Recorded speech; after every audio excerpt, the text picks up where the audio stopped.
Good afternoon, everyone. My name is Meenal Davani, and we are looking for £70,000 of investment and someone who's going to be a fantastic coach and mentor for our business, Must Be Games. So allow me to ask you a question. How many of you are familiar with Bollywood? Everyone? Okay, well, if I can tell you a little bit more about it. Bollywood is the largest movie industry in the world.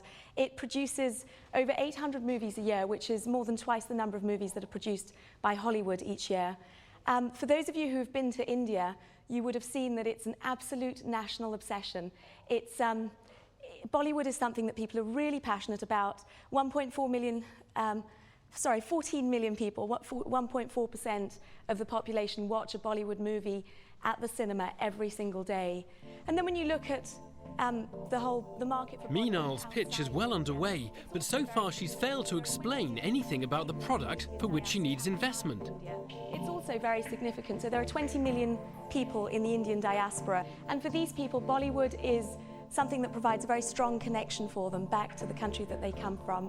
And it's a way of breaking down... And the dragons are already starting to lose interest. ...between older generations and younger generations for immigrant families. Because, you know, if you sit around the dinner table with any Indian family, particularly in India and also to some degree abroad, the conversation will invariably drift to, do you know what Amitabh's first movie was? Do you remember that line from that song? So, what's the concept? The first game that we've developed is a Bollywood board game. So the board has questions on music, storyline, roles and gossip. Players move around the board by answering questions on different aspects of Bollywood, which is something that really appeals to the Indian psyche. So that is Bollywood Masti. I'm very open to hearing your questions, and I'd love to discuss it further with you. Meenal needs to persuade the dragons to part with £70,000 to market her Bollywood board game.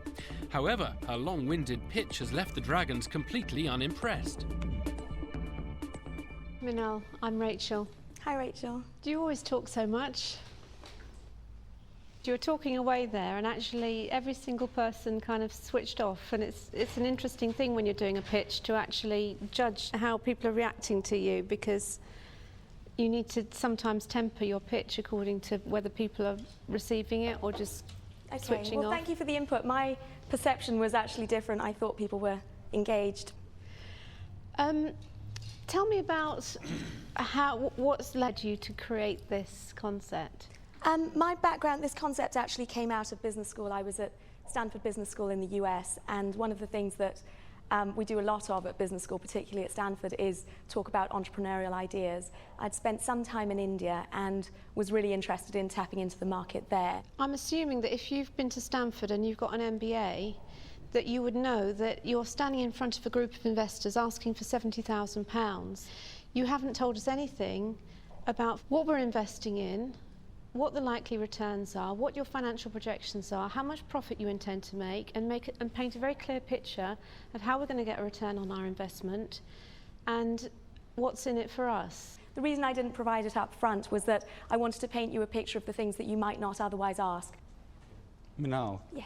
I just need some basic numbers. Turnover, profit, turnover, profit, turnover, profit, first, second, third year. Okay, so gross margin in year one is £180,000. Mm-hmm. And £110,000 of that is profit.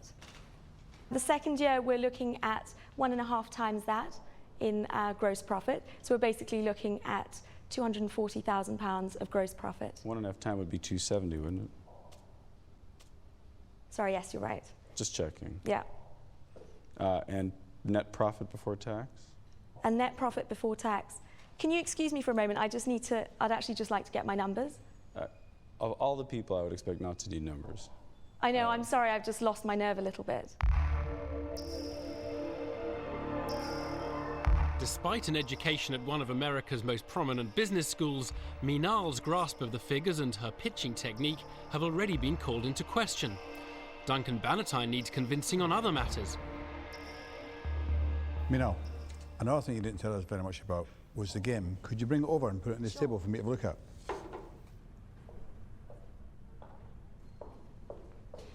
So the way the game works is you start in the middle of the board. You roll the dice, move in any direction that you want to move in.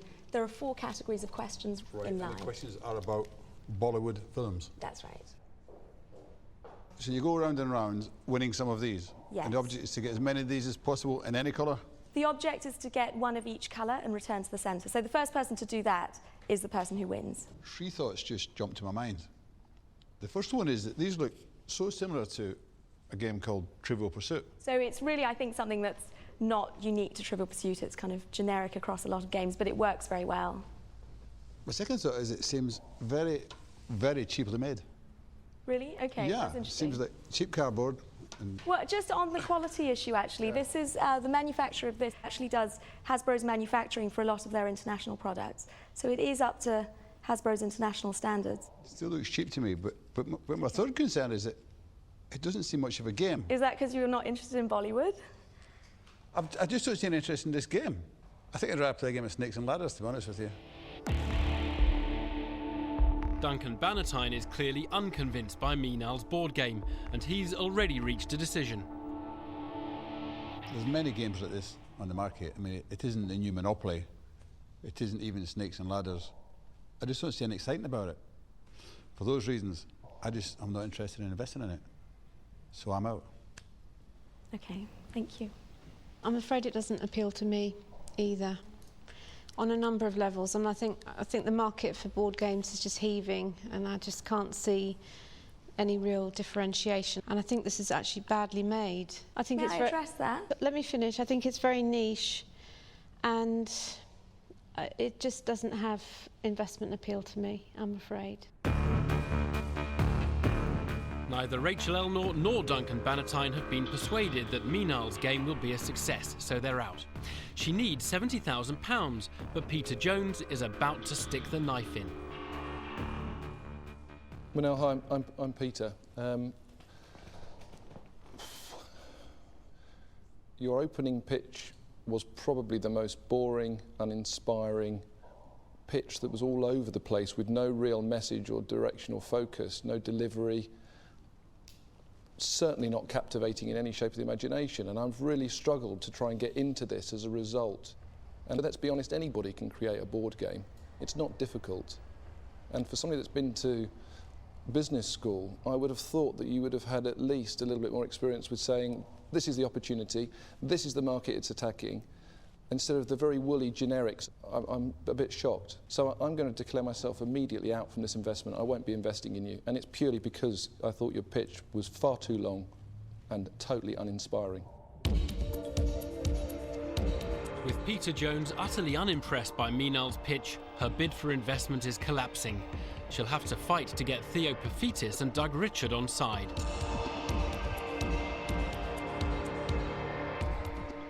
You've got a long way. You've got a product already in the channel.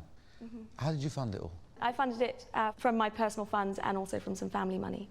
Right. Who funded you through business school? The company that I currently work for, which is a consulting firm. Right, so you've done this full time. You have got a day job? I do have a day job. Right. I'm sure one of the things that you're wondering is, if I've got a full-time day job, how does this work and why am I not leaving my job to run the business? For the moment, I really don't want to kind of load my own overhead into the business. And I think my last few months have really proven that it's entirely possible to have the operation running without me having to be full-time in it. Meenal thinks she can run her business successfully and hold down a day job. But will the Dragons want a bigger commitment? Doug Richard is ready to have his say. Actually, I think that what amounts to Trivial Pursuit for Bollywood is a great concept. I really do. And you have taken this an extraordinarily long way after work activity. And it is a shame. I would actually like to invest in you, Meenal. But I never invest in somebody who isn't in the business. And so all I can do is wish you the best of luck. But unfortunately, I'm out.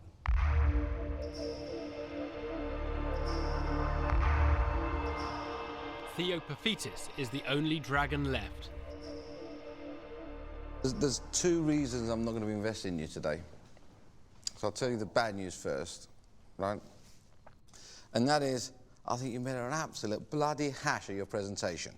The second thing, you're a long way down the road. I'm sure you can manage at the moment to take it to the next stage without an investor. So I'll wish you lots and lots of luck and look Okay. forward to seeing it on the shelves. Thank you.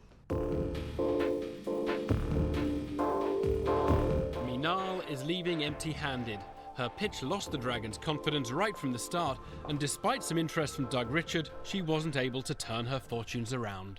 I think that's one boring board game. Trivial Pursuit for Bollywood, I actually think that's a good idea.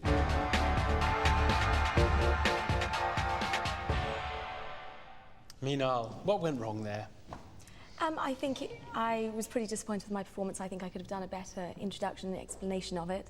I unfortunately just lost my nerve, which was a real shame because I did have a great pitch. And they had you on the back foot right from the beginning in a way, didn't they? I think it's actually pretty unnecessary. You know, I don't think really good investors have to be that brutal. I think there are ways of asking good questions that are constructive, and there are ways that aren't. And some of them were great and some of them weren't.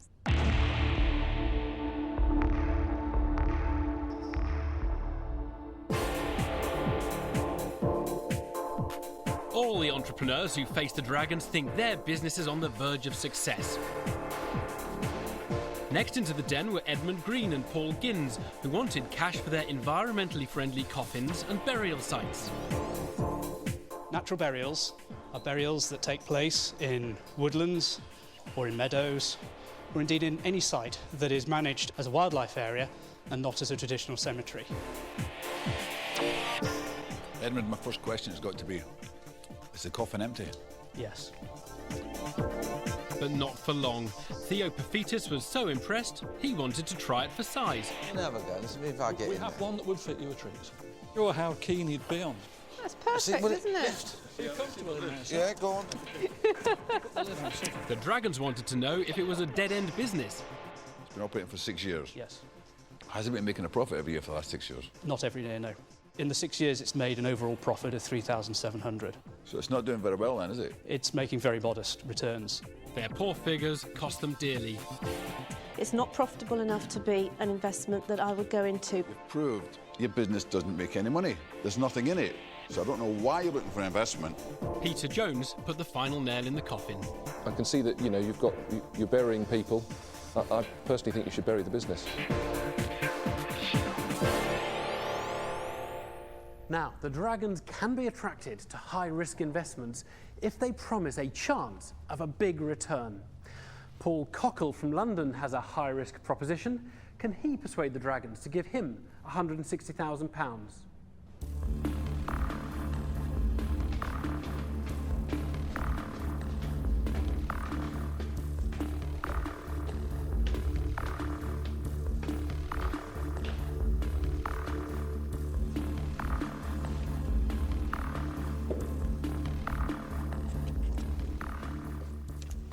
Hello, my name is Paul Cockle and I run the Generating Company. We are a contemporary circus production company. We produce shows, corporate events, commercial entertainment. We were born 5 years ago in the Millennium Dome, where most of us were involved in the delivery of the central show. This was a huge circus spectacular. 5 years ago, when we left the Dome, we had the Dome curse, as it were. Nobody would give us any money, and so I invested what money I had, and 5 years on we've created 3 shows: Storm, Gangsters, and now Lactic Acid. We are looking for investment to compete with our foreign competitors, which are obviously the Cirque du Soleils of this world, who the Cirque du Soleil have an estimated worth of 1.2 billion. We want to get out there and compete, and we want you to invest. Thank you. Paul's grand plan is to turn his circus company into a commercial success to rival that of the world's most lucrative contemporary circus, the Cirque du Soleil. He needs £160,000 to help him on his way. Hi, Paul. Hi. I'm Rachel. I'm just interested in that figure that you just gave out about Cirque du Soleil. It's worth, they say, 1.2 billion. What? Well, What's that you have based to think on? about it. You've got shows on every continent. They have, well, now 3 shows running in Vegas, 3 resident shows. I know that they've just invested over 150 million in opening the MGM Palace in Vegas, and the turnover of that one show is well over $1 million a week. I'm just trying to get some perspective Yeah, on we're your a bit business smaller. in relation to Cirque du Soleil. We're a lot smaller, obviously. We employ 5 people. They employ 2,000 in Montreal. We've got some way to go to catch up. Paul certainly doesn't lack ambition, but with only 5 employees, replicating the success of the 2,000-strong Cirque du Soleil will be an enormous challenge. It'll be tough for him to convince the Dragons he can pull it off. What was the last show you put on? The last show we put on was lactic acid in the Laban in southeast London. How long did that run? What were the tickets? It was only 3 nights. It was a showcasing preview show, and that's the show we're now going into full production with. So you're looking for investment to produce a show, is that right? No. No? No, no. We're looking at investment in the core team, constantly pitching ideas, creative solutions for your product launch or commercial entertainment, or the actual devising of our own show. We've launched the Audi A8 in 8 cities in Germany. We've launched a range of Speedo swimwear with acrobats all sort of swimming over the audience. And we're launching a hotel for Butlins, where we have all the acrobats sort of hanging off a truss on a crane over a big sort of urban ship with dancers and singers and what have you. We are an arts-based business. Paul, can you just tell us about lactic acid? Yeah. What's it about? It's a show about the body. It's a fusion of dance and circus and new electronic music to actually describe what happens to the body when it overexerts itself and produces lactic acid.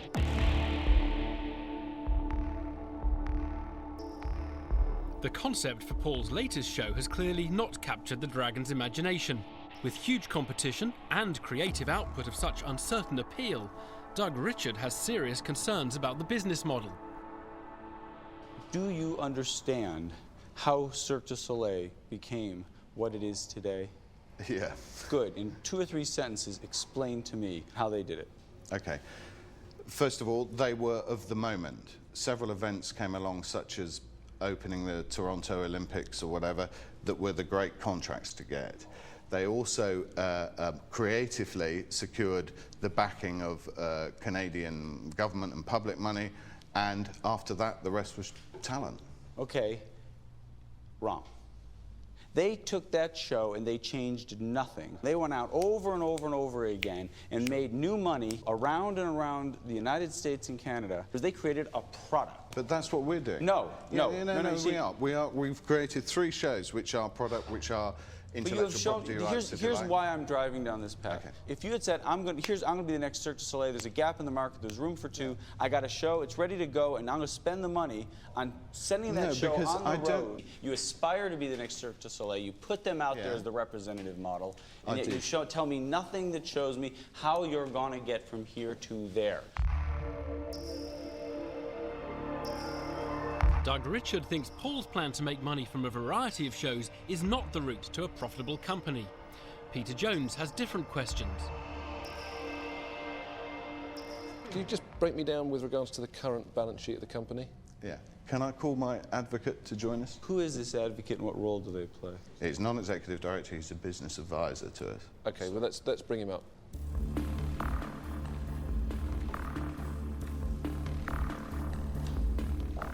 This is David Elliott. David and Peter, welcome. What's going to be the business over the next 6 months? And the business breaks even at about 600,000 turnover. It's heading for 800,000 plus this year. Okay, so the business is going to be profitable this year regardless, and that's a fact? Yeah. Yeah. Gentlemen, the type of revenue you've been creating, it's newly earned money. You got to create a new concept each time and re-earn the money. Where is the replicability? Where's the scalability in this business? I think there's several relationships with different event companies that might well come back and book us. That's the same customer and a new product. Yeah, and within that we also have several major sort of commercial or corporate shows that we sell into different events. Despite his efforts, Paul is still struggling to convince Doug Richard he can make his dream a reality. Rachel Elnor has made up her mind. I don't know much about the whole sort of circus performing business, but I'm sure it works a bit like theatre production in that you can have a whole string of failures and one hit and then another string of failures. And it's just not an investment for me, so I'm going to declare myself Can out. I just say? I'm going to tell you what I am, Paul. Oh, well, okay. No, I just wanted to point out. Paul, you've just said an awful lot. You've done an awful lot of time. You've said an awful lot, Paul. So let me just tell you where I am, okay? Sitting here, listening to all this going round has been a bit like sitting in the circus to me. Except it's the most ludicrous circus performance I've ever seen. I have no intentions of investing in you, so I'm out. So don't come back at me, please. Paul and David's £160,000 venture has completely failed to win over both Duncan Bannatyne and Rachel Elnor. A third dragon has also heard enough. I'm a huge admirer of Cirque du Soleil shows. I've seen them for years. And I actually believe there is room in the market for others. But boy, I don't see it here. But when Cirque started, it wasn't such a program business model, was it? No, do you know what it was? It was a by- loss-making entity underwritten by the French-Canadian government, and it lost a huge bloody amount of money. I'm glad you made that point. Well, I have to, because you're about to lose my money in the same way if we go down that same No, I'm path. not, because the difference with us is that we're actually doing commercial entertainment that's actually created a business that's actually Thus, is my turning over and making conclusion- money, which is not what Cirque du Soleil did. Thus, my So it's conclusion different. is that you're not going to be able to leverage it. Cirque du Soleil cost a lot of lost capital before it made money. You know, So I it's just so you obvious it's understand, your money, I am out. Three dragons have had nothing good to say about Paul and David's circus adventure, and their efforts to raise £160,000 have so far fallen on deaf ears. Theo Paphitis and Peter Jones remain. I like it. Oh, good. We've focused a lot on the shows that you put on, but I actually see quite a big opportunity in corporate event arranging. And I actually believe that this is very innovative, this is very new, and this could change the way that corporate hospitality is seen in this country today.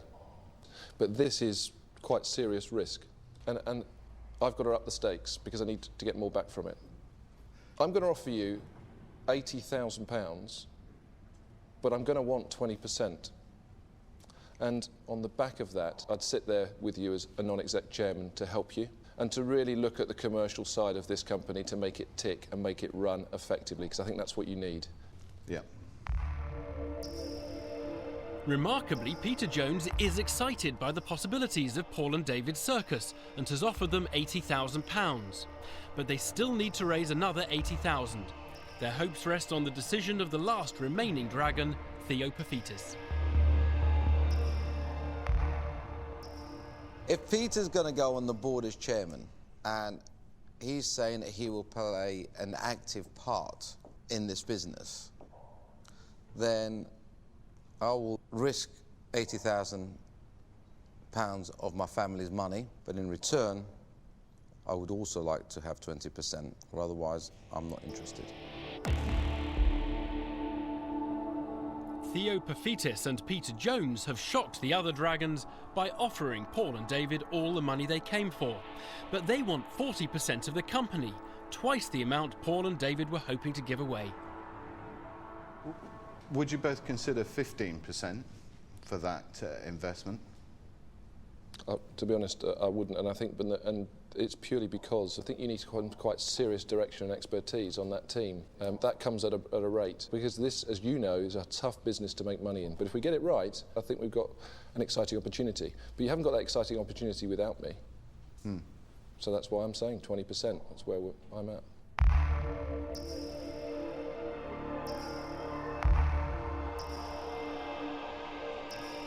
It's decision time for Paul and David. It's a once-in-a-lifetime opportunity, but will they be prepared to give up 40% of their company?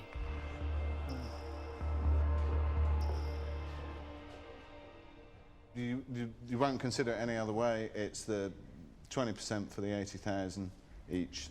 Yeah. Right. Okay. Well, we'd like to do the deal. Thank you very much. Well done. Welcome the investment. Thank you. Congratulations. and David have got the money for their circus. Despite the risk, both Theo Paphitis and Peter Jones stunned the other dragons by staking £160,000 on the company. Well done, guys. Congratulations. First, congratulations, but I think you truly have underestimated the amount of time you are going to be sucked into this. It's high risk, but I can still see corporate events. We both said it. Yeah, we both said it. Exactly the same thing. We both know huge opportunity, which, to be fair, they majored on the show. And I think the show is wrong. Best of British luck. Well, Paul and David, I bet you didn't think you were going to get that halfway through the whole affair. No, I was feeling that we were I thought for a while we were going out there as the cabaret act, but it came good. And of course you forget all the figures, you forget everything. But it worked out. You did all right, yeah. Now, they drove a pretty hard bargain, but it didn't take you very long to make up your mind. I thought negotiation could have gone on a bit longer. I think Dave wanted to negotiate more than me. I just thought, let's do the deal.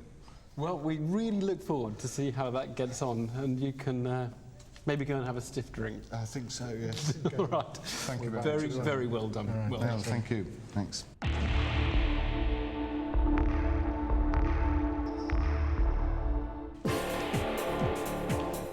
Those who met with less success included Caroline Wagstaff, who was pitching her lotion applicator, Back Beauty. What is the part of your body that most people cannot reach? And of course it's your back.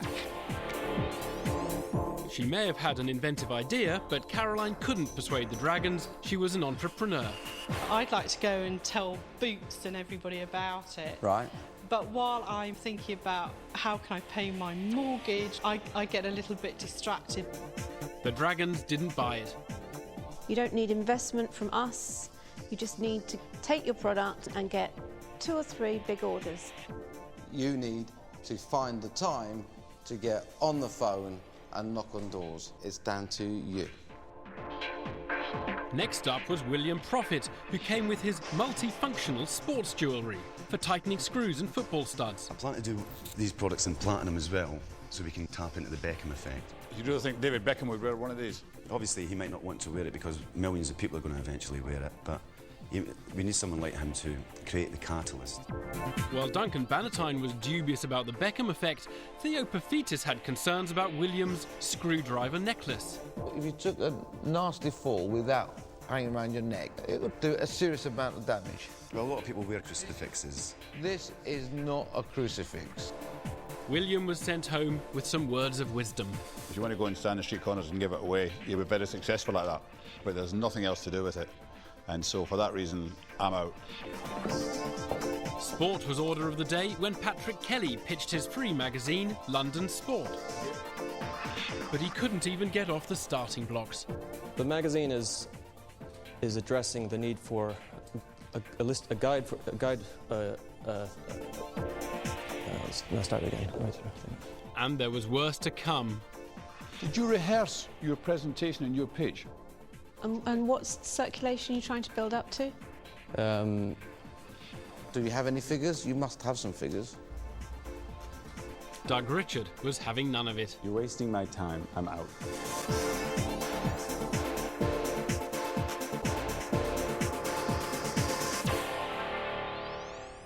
Next up is Joe Solera from Swindon. His business proposal came out of a university project. But can he turn an idea into a profitable business? Remember, he has to get at least the £75,000 he's come for, or he goes away with nothing.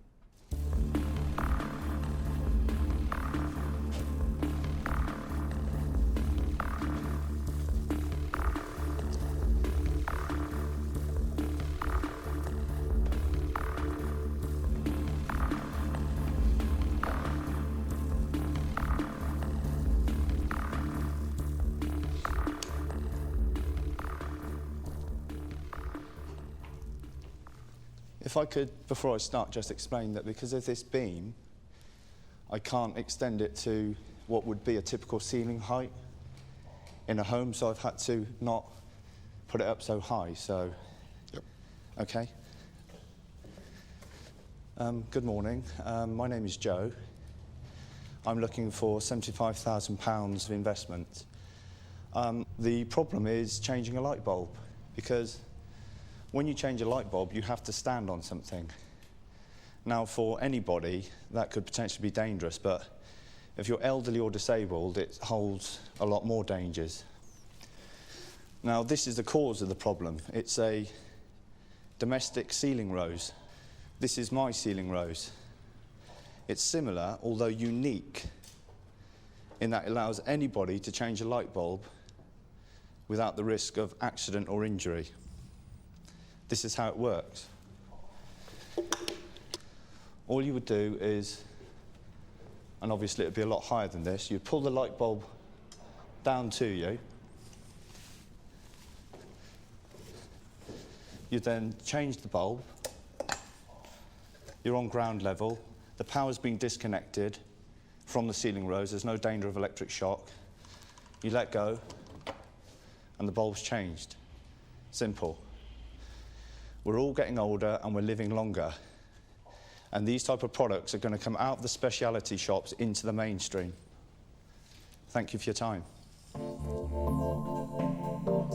Joe is looking for £75,000 for his unique pull-down light fitting. In return, he's offering 49% of his company. Joe, I'm Peter. Hi, Peter. Where do you come from? What got you to here? What got you to come up with this amazing idea? I thought of this idea when I was doing a project at university, where you had to design a product to help elderly people remain independent within their own home. How old are you now? 39. Christ, when did you leave university? 96, I think, and I work for an American company designing orthopaedic implants and surgical instruments. And that's what you've been doing for the last 5 or 10 years? Yeah, 6 years, yeah. Joe, let's get into some specifics then very quickly. Yeah. What is the addressable market? How many people potentially will buy this product?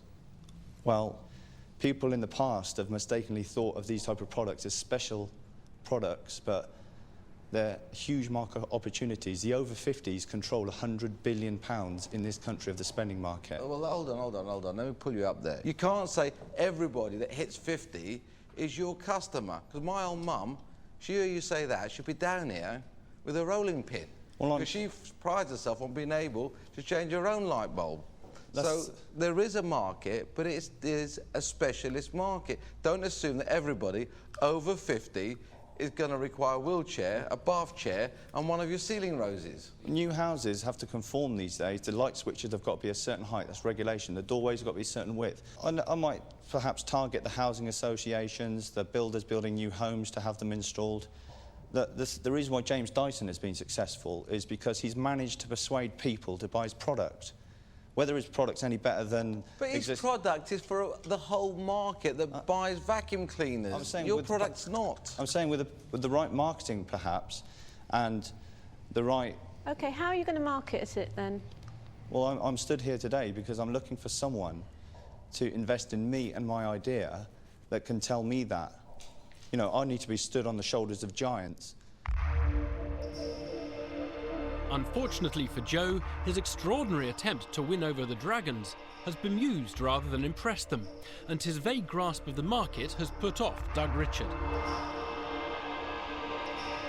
Joe, I have no idea why I would invest, because I don't know whether there's a sufficient number of people to buy it. You might be a good product designer, but you're not an entrepreneur, and that's fatal for me. So I won't be investing today. With no clear evidence there's actually a market for his idea, Joe has lost the interest of Doug Richard. Duncan Bannatyne wants to know more about the product. What would this cost to buy in a shop?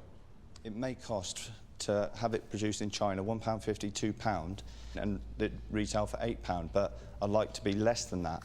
OK, what does this sell for in the shops? That can cost anything from £1 to £2. And that's going to be £8? At the complexity of mine compared to that, it is going to be more expensive, but it gives you more benefits. Yeah. It is going to be more expensive, it's obvious. I'll tell you what, why do they keep packaging these things like this? Old people can't get them open, you know. No, I made those packets. I can never get them open. Yeah, but I wanted you to visualise this product as though it would be if it was invested in and it was in a shop, as though you picked it off a shelf. This isn't on sale then, because No. it says here focus DIY. That's just a model. This doesn't exist. This is just a demonstration model. Oh, so it's not... Part of the investment I'm looking for is to actually take this into research and development to produce a pre-production working prototype.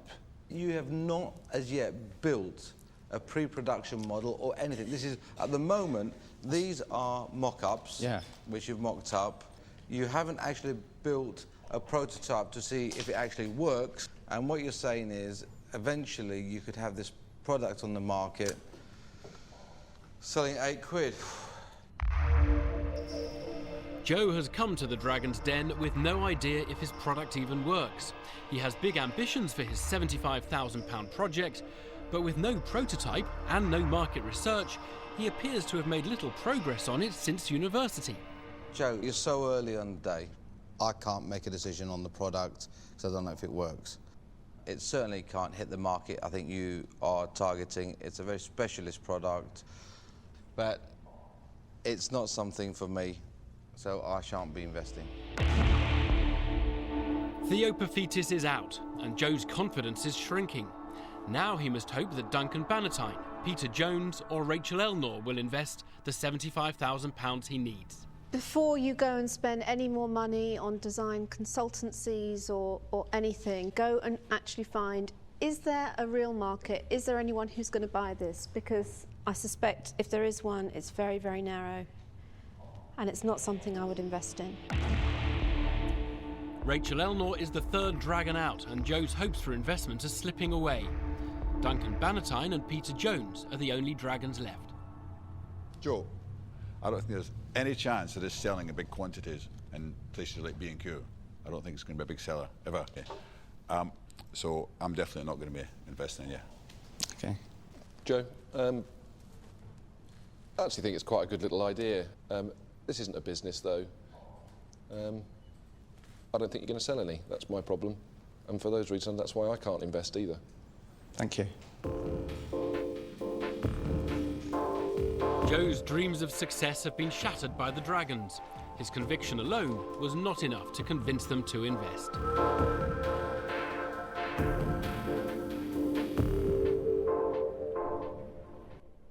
Joe, you're looking a tad shell-shocked, but it wasn't that bad, was it? No, it was okay. I came here with a simple plan, and I knew it was a big risk, a high-risk investment. It's a concept that needs developing. It doesn't exist as a product. But you're not going to give up, though? No, I'm realistic about my product. They might be well off enough to have people do things for them when they get elderly, but one day these people will realise that they won't be able to walk up the stairs in their house when they're 70 years old, that they'll have problems changing a light bulb.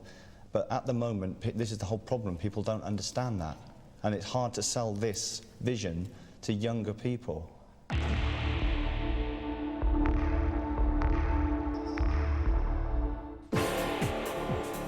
Others who tried and failed in the den included Mark Stollery, who was hoping to charm the dragons with his indoor water lamp.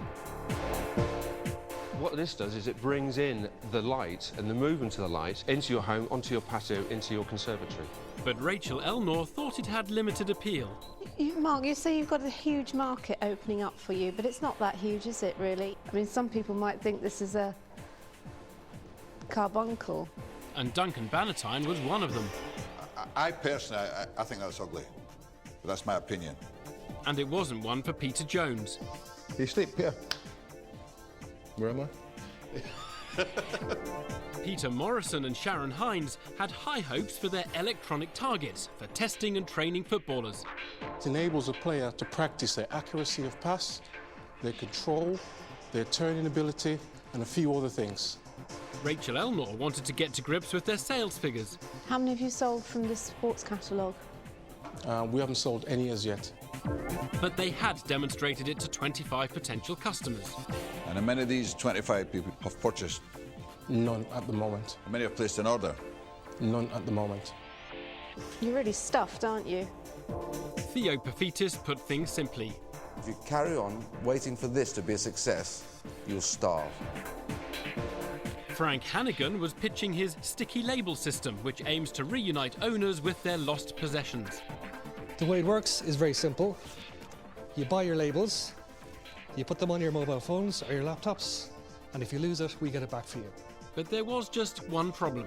If I find one of them yes, and I phone that number, the first thing I'm going to say is, what is the reward? There's a default reward which is £14 worth of our labels. £14 worth of labels? Yeah. I'm going to say, enough of them, slam the phone down. Reward for return. Are you not mis-selling it? I think it should be no reward for return. Doug Richard had the final word. You have a fundamentally flawed understanding of the business model. I'm out.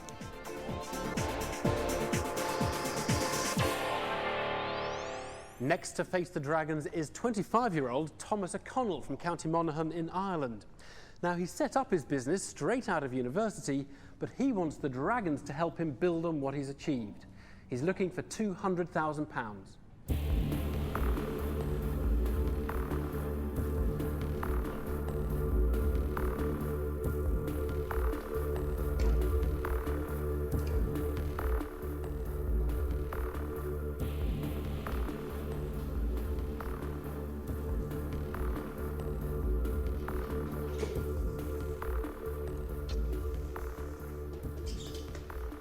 Hello. My name's Thomas O'Connell and I'm looking for £200,000. I'm going to tell you about a very exciting entrepreneurial company called Atomic Sports, which is my company. I'm going to tell you about the core product of the company, which is the KMX cart.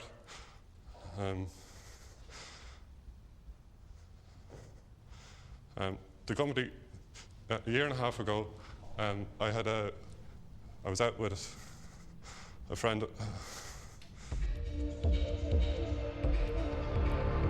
Thomas is already having difficulty explaining his idea to the Dragons. A year and a half ago, I was in a parent's house who bought a KMX from me, and the parent said to me, you know, the kid doesn't stop playing on this product. And I had just a kind of a eureka moment where I said to myself, the only way to get kids outdoors and active again is actually to promote new, innovative, active toys. So the idea of the company is to create a brand for new, innovative, active toys. So when people are thinking, what is the new cool toy in the market this year, they're going to think, what's the Atomic toy? This is our core product, the KMX cart. And the idea of the KMX is actually karts motocross. So if you think of BMX, BMX stands for bikes motocross. Go-karts have been around for a long time. So the idea of the KMX is karts motocross. I'm just going to show you a quick video of that. It has all the relevant safety standards and BS approved. This year we're looking to kind of break into the UK, but basically that's what I'm looking for the money for, and if you have any questions, please feel free to ask. Thank you. Thomas wants £200,000 for his toy company and plans to use it to launch an off-road cart in the UK. But after his unimpressive pitch, can he win the Dragons' confidence? What's your nearest competition to that? What are you competing with that's on the market? Go-karts and bicycles, that's it. And they've been out for a long time, and there's, you know. I've seen something very similar to that. There's another product. I asked you.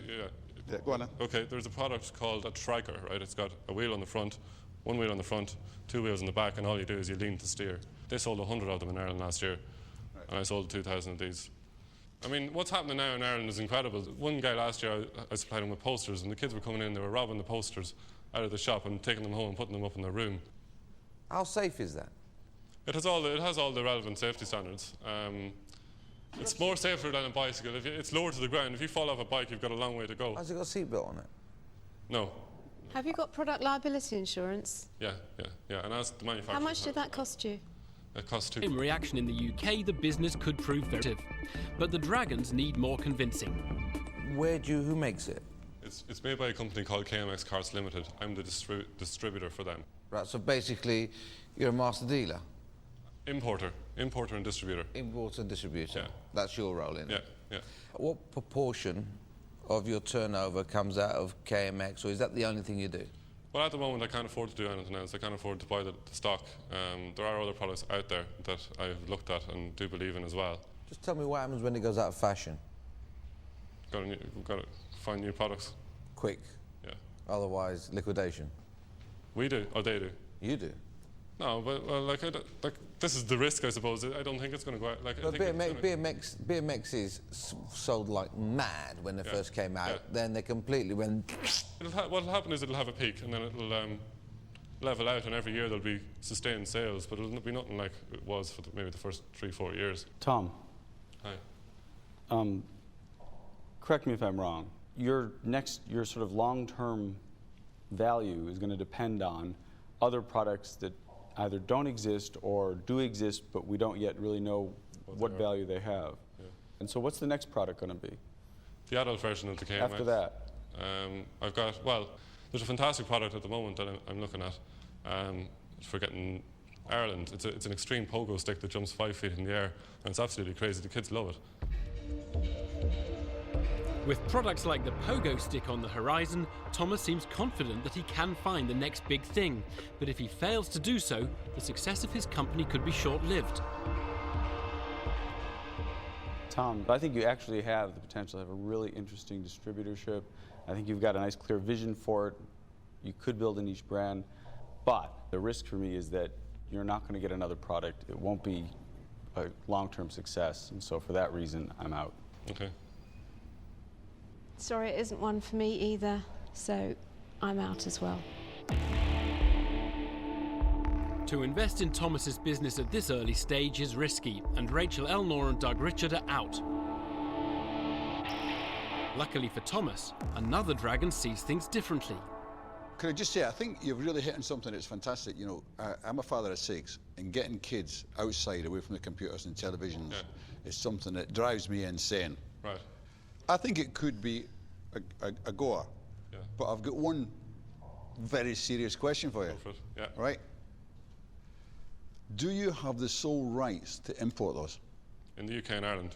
Yeah. In the UK and Ireland. Yeah. You've got sole rights. Yeah. You can guarantee that. You can show me a letter giving you sole rights. No one else can import those in Ireland or UK. No. No. Right. You're asking £200,000 for 15% of the company. How negotiable is the 15%? It's not that negotiable. I'm almost going to say I'm not interested. I'm very close to it, and it's only your biggest problem is the percentage. Yeah, but let me explain. Right, it's got 2,000 units sold in Ireland. Right, the size of the UK market is 10 times the size of Ireland at least. If I sell 10 times, just in 1 year, if I only sell 20,000 units, it's going to make close to €2 million. Stop trying to justify it. You've got a bloke who's nearly about to invest. You've got a bloke here that's interested. If you can capture our imagination with your percentages, you might get people here who will invest. But this isn't a startup company. I can't, it's not really fair to go, I've made a profit already. On a lifespan of a product that might be dead tomorrow, so we're relying purely on you finding a replacement product. That product could be dead and buried, our money gone down the spout, and we're relying totally on you finding a new product. That, my old son, is a startup. Thomas's unwillingness to negotiate has angered Theo Paphitis and Duncan Bannatyne, who both want to do a deal. While Thomas is insisting that his business isn't high risk, Theo Paphitis wants to prove him wrong. Listen, you've got one product and we've got you. Do you know what your debtors and creditors are? Yeah, my debtors are around €70,000. So you've got 70,000 debtors, euros, and creditors? It's about 160, 170,000, 160,000. But that's covered by stock. It's the stock. That's what that's for. Right. Do you owe the VAT man any money? Probably. Talk to me about it. I haven't done. I probably do. Yeah. If I've lodged 200,000 or 300,000 since January, I probably owe them money. But as well as that, it's probably balancing out because I'm bringing. It's probably balancing out. I don't know. I don't know. So how much do you reckon you might owe them? Maybe 40,000 euro. It can't be. I can't. I don't. It's what? Yeah, maybe 40,000 euro. Yeah. Maybe 40,000 euro. I'm not. The reason I'm not doing that is because of cash flow. I need to when I make it. I'm sure you've been in the same. Have you started up your own company? Yes, many times. Same position. Many times. No, I always pay the VAT man. I always pay the VAT man. If I pay the VAT man now, right, I'm not able to. The stock that comes in next, that'll hit my overdraft, and I have no overdraft to hit my stock. But he'll put you in prison, so you won't have a business anyway. So it's irrelevant. Thomas was edging towards a deal, but his casual approach to his VAT payments has appalled the Dragons and ruined his credibility in their eyes. Peter Jones has made his decision. I do not see this at all. Right. I think that you as an individual presented very poorly. I'm absolutely staggered yet again that somebody has come here to pitch for £200,000 and dress as if they're going to go and sit in a bar and have a pint. I just don't think that you've taken it seriously enough. You have no idea where you are with your business. You're talking about a VAT man and you laugh it off. I don't really know. I mean, how pathetic is that? Yeah, I'm going to put money into your business, £200,000, and I'm going to ask you for where's the company, what we're doing, how we're doing, and you're going to go, I don't know, Peter. I'm one guy. What kind of relationship could that be between us? I don't think you're professional. I'm not buying into the concept. I think that's a fad, and I am not investing in you. Okay. I'm out. Right. Thomas's VAT slip-up was the last straw for Peter Jones, who's declared himself out. Duncan Bannatyne and Theo Pafitis were keen to make an investment, but has Thomas ruined his chances with them as well? I was very, very interested in this product, and until you laughed about the VAT man, because he's the hardest guy to come along and get your money. You can just walk in and just take everything. Yeah. Like, boom, straight in the door, you're gone, finished. Yeah. He's Well, he's the one guy you got to pay for. When he sees you laughing, you're finished. And so, for that reason, I'm out. In light of Thomas's revelation, Duncan Bannatyne has performed a complete U-turn and backed away from any kind of deal. The last dragon, Theo Pafitis, has also heard enough. I was looking at making an offer of a figure. I'm not even going to make that offer now. Okay. Tom, reluctantly, very reluctantly, because I love the product, and I actually believe you've got something going for you, but I'm not going to get involved. No problem. I'm out. Yeah. It's all over for Thomas. Theo Pafitis and Duncan Bannatyne loved the product, but Thomas's laid-back attitude to the VAT man destroyed any chance for a deal. The two people you should always pay. It's your doctor and the VAT man. When someone thinks that's okay, I have a serious cultural It's a problem. business liability.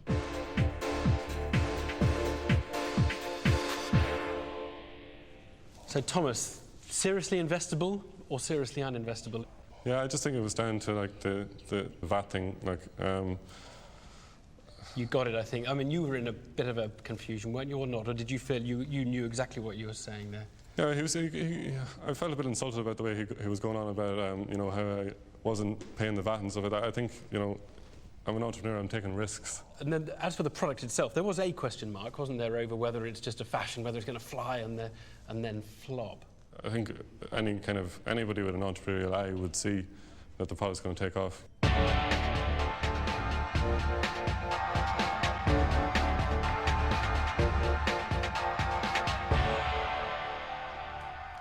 So far, Theo Pafitis and Peter Jones have taken Dragon's Den by storm, investing far more than the others. Today, Paul Cockle's avant-garde circus earned an investment of £160,000 from them. Meanwhile, Duncan Bannatyne and Doug Richard have yet to invest any money at all. So for Peter and Theo, it's show business. For Doug and Duncan, it's no business. Goodbye. Next time on Dragon's Den. This is just ridiculous. I just think what you're talking about is a load of rubbish. Could you just tell me why you would want me to invest in a company that doesn't intend to make money? To find out how some of the entrepreneurs who pitched in the first series of Dragon's Den have fared over the past year, tune in on Wednesday evening next week at 7 o'clock on BBC Two.